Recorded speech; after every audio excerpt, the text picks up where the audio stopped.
Sir JP గారు నమస్కారం sir.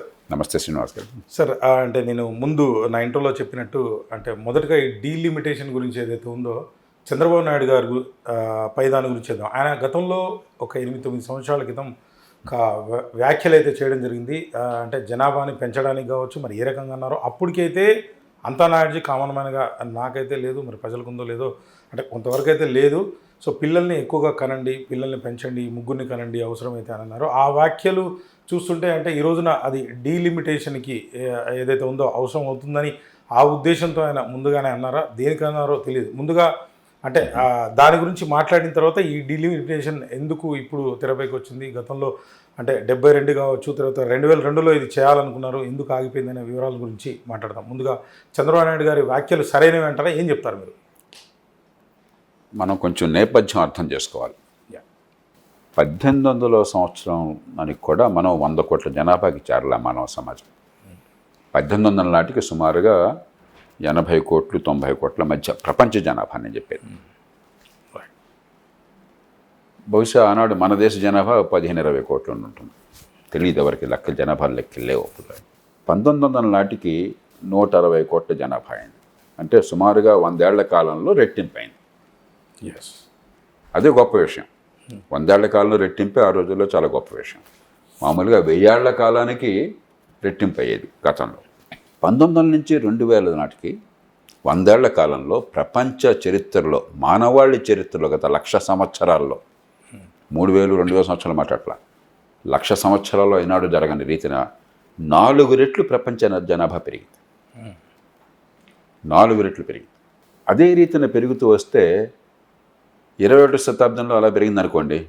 2100 నాటికి జనాభా ఇప్పుడు ప్రస్తుతం 820 కోట్లు ఉన్నది, 817 కోట్లు ఎంతో ఉన్నది, 2500 కోట్లు అవుతుంది. ఇక ఈ భూమి ఈ భారాన్ని భరించలేదు. ఇప్పటికే మనందరినీ ఏమంటాం, మనం క్షీరదాలు అంటాం. అంటే పాలిచ్చి పెంచేటు, అంటే జీవ పరిణామంలో అత్యున్నత స్థాయిలో ఉన్నది క్షీరదాలు, మ్యామ్మల్స్ అంటాం.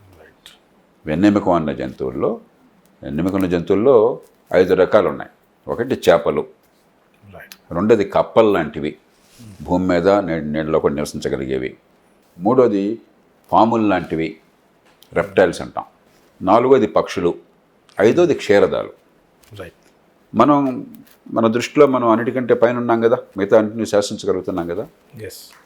వీటిల్లో మొత్తం వాటి బరువును లెక్కేయండి మీరు. భూమి మీద ఈ పాలిచ్చి పెంచే జంతువులు మొత్తం బరువును లెక్కేస్తే 96% మనుషులు పెంచుతున్న పశువులు, పాల కోసం కానీ, లేకపోతే ఆహారం కోసం కానీ, లేకపోతే కొన్ని సందర్భాలు తగ్గిపోయిన చాలా మేరకు పొలం పనుల కోసం కానీ మనం పెంచే పశువులు 96% మన బరువు ఉన్నది.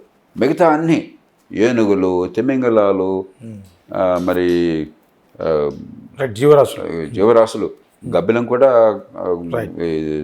మన క్షీరదమే. అట్లాగే నీళ్లలో ఉండే డాల్ఫిన్స్ కూడా క్షీరదాలే. అలాగే మరి ప్రపంచంలో అతిపెద్ద క్షీరదం, అతిపెద్ద జంతువు ప్రస్తుతమైన తిమింగలం, అవి కూడా క్షీరదాలే. భూమి మీద ఉన్న సింహాలు, పులులు, లేడ్లు, దుప్పులు, జింకలు అన్నీ, మొత్తం అన్నీ కలిపితే కూడా 4% మాత్రమే వాటి బరువు ఉన్నది. కాబట్టి జనాభా ఇంకా పెంచాలన్నటువంటి ఆలోచన చాలా ప్రమాదకరమైన ఆలోచన. కొన్ని దేశాల్లో ఏమైందంటే, ప్రధానంగా తూర్పు యూరప్ దేశాల్లో, రష్యా లాంటి దేశాల్లో, యుక్రెయిన్ లాంటి దేశాల్లో, పశ్చిమ యూరప్ దేశాల్లో కూడా అక్కడ బాగా జనాల సంఖ్య తగ్గిపోయి కాలక్రమేణా పనిచేసే వయసులో ఉన్న వాళ్ళ సంఖ్య తగ్గిపోతుందని ఆందోళన అన్నమాట వాస్తవం. అలాగే జపాన్, అన్నిటికంటే ఎక్కువగా బహుశా సౌత్ కొరియా, దక్షిణ కొరియా, ఇటీవల కాలంలో వచ్చాయి. మనం ఆ పరిస్థితులు లేవు. ఇంకా ఈ దేశంలో జనాభా ఏడాదికి 2 కోట్లు పెరుగుతోంది. 2000 సంవత్సరంలో ఈ శతాబ్దం ప్రారంభం నాటికి మన దేశ జనాభా 105 కోట్లు, 106 కోట్లు, ఇప్పుడు 146 కోట్లు దాటింది. అంటే ఈ 25 ఏళ్లలో అమెరికా జనాభా కంటే ఎక్కువ కలిపాము ఈ దేశంలో. 30 కోట్లు. అమెరికా 33 కోట్ల జనాభా, 26 ఏళ్లలో మనం కలిపింది 40 కోట్ల, 41 కోట్ల జనాభా. భూభాగం కూడా సగమే ఉంటుంది. సగం కాదు, భూభాగం మనకున్నది 32 లక్షల చదరపు కిలోమీటర్ల భూమి. అమెరికాకున్నది దాదాపు 1 కోటి చదరపు కిలోమీటర్లు, 3 రెట్లు భూభాగం ఉన్నది వాళ్ళకి. జనాభా 4వ వంతు ఉన్నది. ఒకటి. రెండోది, మన ఆంధ్రప్రదేశ్, తెలంగాణ, కర్ణాటక, తమిళనాడు, కేరళ అంటే కాస్త జనాభాను అభివృద్ధి చేసాం అనుకున్న రాష్ట్రాల్లో తీసుకుందాం. ఎప్పుడు మానవ వనరులు ఉపయోగపడతాయి మనకి సమాజానికి?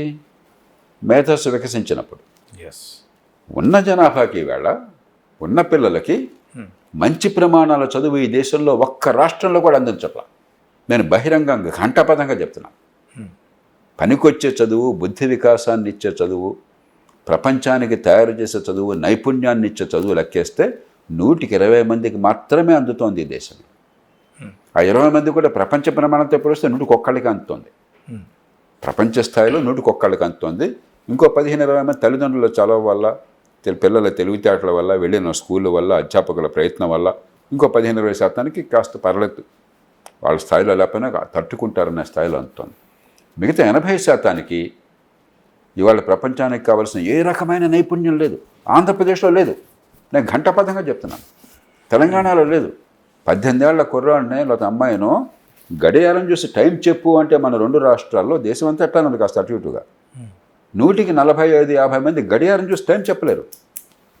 మార్కెట్కి వెళ్ళి కూరగాయలు తూకం వేయి, 2.5 కేజీలు కూరగాయలు టొమాటో కొనాలంటే తూకం రాళ్ళు పెట్టు అంటే 100కి 50 మందికి తూకం రాళ్ళు పెట్టడం చేత కాదు. అంటే ఇన్ని కార్పొరేట్ స్కూళ్ళు ఉన్నాయి. మీరు గతంలో గవర్నమెంట్ కూడా ఒక విద్యార్థికి ₹1,00,000 పైన దాదాపుగా ఖర్చు పెడుతుందంటే విద్య రాలేదు అంటే వెళ్ళొచ్చు. నేను ఇప్పుడు ఈ విషయంలోకి పరిమితం.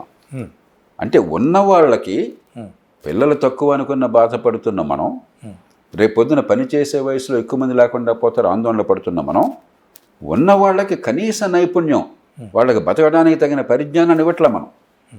నిద్రపోయావు 9 గంటలు నిద్రపోయావు, పొద్దున 5 గంటలు లేచావు, ఎన్ని గంటలు పడుకున్నావంటే 100కి 50 మంది చెప్పలేకపోతున్నారు. మళ్ళీ చెప్తున్నా, రాత్రి 9 గంటలకు పడుకున్నావు, పొద్దున 5 గంటలకు లేచావు, ఎన్ని గంటలకు పడుకున్నావు అంటే 18 ఏళ్ల వయసులో 100కి 50 మంది చెప్పలేకపోతున్నారు. కనీస ప్రమాణాల విద్యని ఇవాళ ప్రపంచంలో బతకడానికి 10 మందికి కావాల్సిన వస్తువుల్ని, సేవల్ని తయారు చేయడానికి కావాల్సిన విద్యను అందించలేనటువంటి సమాజంలో ఇంకా పిల్లల్ని పుట్టించడానికి అసలు అంతే అర్థం ఉందా? అంటే ఇందులో 2 ప్రశ్నలు. 2, ఈ 20% మందికి ఎంతో కొంత విద్య అవుతుంది అనుకున్నాం కదా, వాళ్ళకి ఉద్యోగాలు లేవు. ఎంతమంది ఒక పోటీ పరీక్షలకో మరోదానికో 100 ఉద్యోగాలు అంటే 1,00,000 మంది పోటీ పడుతున్నారు. అంత గవర్నమెంట్ ఉద్యోగాలు అనుకుంటున్నారు.